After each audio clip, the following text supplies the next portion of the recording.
হরে কৃষ্ণ, রাধে রাধে। তো বন্ধুরা, আজকে আমি চলে যাব খুব একটা বিশেষ কাজের জন্য বাবার বাড়ি।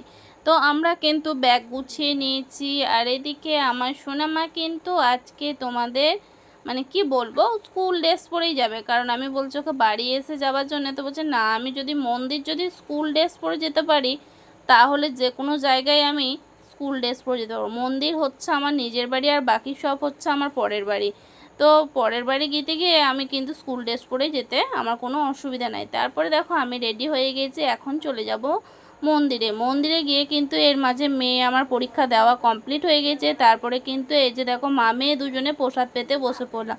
মন্দিরে প্রসাদ পেয়ে মা মেয়ে দুজনে কিন্তু আমরা এখন বেরিয়ে পড়ব বাবার বাড়ির উদ্দেশ্যে। তারপরে এই যে দেখো বাবার বাড়ির উদ্দেশ্যে কিন্তু বেরিয়ে পড়লাম, বাসের জন্য কিন্তু এখানে দাঁড়িয়ে আছি। আর এই গেটটা কে কে চেনো, নিত্যানন্দের জন্মস্থান। এই গেটে কে কে চেনো অবশ্যই কিন্তু কমেন্ট করে জানাতে ভুলো না, অবশ্যই কিন্তু কমেন্ট করে জানিয়ে দিও। এরই মাঝে একটা ঘটনা ঘটে গেল একটা টোটোওয়ালার সঙ্গে। আমাদের কাছে 100 টাকা নিবে, আর যারা দুজন দাঁড়িয়েছে তাদের কাছে বলছে 60 টাকা নিব। আমরা আগে টোটোটা দেখেছিলাম, তো সেই সূত্রে বলছে এক জায়গাতে দুটো হয় না কখনো, তাই কিন্তু টোটোতে না গিয়ে আমরা কিন্তু বাসে উঠে পড়েছি। বাসে কিন্তু আমরা কোনো সিট পাইনি। আর বাসে ভাড়া কত জানো? বাসে ভাড়া মা মেয়ে দুজনে 40 টাকা। তো 40 টাকা ভাড়া দিয়ে আমরা এখন কোটাসুরের দিকে রওনা দিলাম। কিন্তু কোটাসুর থেকে আমার বাবার বাড়ি হচ্ছে অনেকটাই দূরে। এবার তোমরা বুঝে নাও কোথায় আমার বাবার বাড়ি। তো কোটাসুর পর্যন্ত এখন বাসে যেতে হবে। তারপরে এই যে দেখো আমরা কিন্তু সিট পাইনি, দাঁড়িয়ে আছি। আর অতিরিক্ত গরম প্রচণ্ড, আর মেয়ে বকছে আমি ভিডিও বানাচ্ছি বলে বাসের মধ্যে। তারপরে বাসে সিট পেয়ে গেলাম মা মেয়ে দুজনে, তো একটু আরাম করে বসে পড়লাম। তারপরে চারিদিকটা দেখো, তোমাদেরকে কিন্তু দেখাতে দেখাতে চলে গেলাম। এরই মাঝে কিন্তু দুজন কিন্তু আমাকে কমেন্ট করেছে, মানে আমি বাবার বাড়ি দেখাই সব সময়, শ্বশুর বাড়ি কেন দেখায় না। তারপরে যে বাস থেকে নেমে কিন্তু টোটো চেপে পড়ছি, তা আমি বাবার বাড়ি দেখাই শ্বশুর বাড়ি কেন দেখায় না। তো তিনি বোধহয় আমার সব ভিডিও দেখেনি, তাই এই কথাটা বলেছে। আমি কিন্তু শ্বশুর বাড়িও গিয়েছিলাম, আর শ্বশুর বাড়ির ভিডিও আমি পোস্ট করেছি, সেটা অনেকেই দেখেছে। আর আমার শ্বশুর বাড়িতে সেরকম কেউ নেই আমার যা আর ভাসুর ছাড়া। যা তো প্রায় মাঝে মাঝে আমার কাছে এসেই থাকে, তো অনেকেই আমার যাকে দেখেছো। এখন আমরা একটু দূরে চলে গেছি, ওই জন্য যা কিন্তু এখন আসতে পারেনি, তবে আসবে যখন তখন অবশ্যই দেখতে পাবে। এটা যে বলেছে তাকেই বললাম।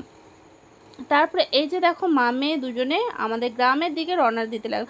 আমাদের গ্রামে কিন্তু চারিদিকে সবুজে সবুজে ভরা। আমার বাবার বাড়ির ভিডিওগুলো দেখে তোমরা আশা করি বুঝতেই পেরেছো, শুধু সবুজ সবুজ ছাড়া আর কিছু নেই। চারিদিকে ঝোপঝাড়, জঙ্গল, ফুলের গাছ, একদম পুরোপুরি যাকে বলে অজপাড়া গ্রাম। মোটামুটি ভালোই লাগে, খারাপ লাগে না। কিন্তু এখন কি বলো তো, এখন একচকরা ধামে গিয়ে আমাকে কিন্তু আর কোনো জায়গাটাই সেরকমভাবে ভালো লাগে না। তবু তো বাবার বাড়ি, বাবা ভালো তো লাগাইতেই হবে, কারণ যেখানে মা বাবা থাকে সেখানে তো ভালো না লাগালে চলবে না। তাই আমরা মা মেয়ে দুজনে আসছে। আর মেয়ে বলছে আজকে তুমি মনের সুখে আমার ভিডিও কিন্তু ভালোই করে নিলে, আজকে আমি কিছু বলছি না বলে তুমি আমার আজকে প্রচুর প্রচুর ভিডিও কিনেছো। আর এরই মাঝে একটা মাতাজি আমাকে কমেন্ট করেছে আমি নাকি বিধবা বলে আমাকে নাকের পড়তে হয় না। এবার দেখো নাকের আমি সত্যিই খুলে দিয়েছিলাম, তোমাদেরকে আগের ভিডিওতে তো একটা দেখিয়েছিলাম। কারণ আমার মেয়ের কাছে আমার মেয়ের হাসি খুশি ছাড়া আমার জীবনে আর কিছু নেই। তা আমার মেয়ে যেটাতে খুশি থাকে সেটাই আমি অবশ্যই করি। আমার মেয়ে বলে মা দেখো তুমি নাকটা ফুঁড়েছিলে যখন তুমি ছোট ছিলে, তখন নাকেটা কিন্তু বাবা তোমাকে দেয়নি, নাকেটা দিয়েছিল দিদা পরিয়ে দিয়েছিল। তো সেই সূত্রে বাবা যেটা দিয়েছে সেটা নিয়ে চলেই গেছে। শাঁখা সিঁদুর পড়বে না, ব্যাস এইটুকুই, কিন্তু নাকেরটা পড়লে তো কোনো ক্ষতিই নেই।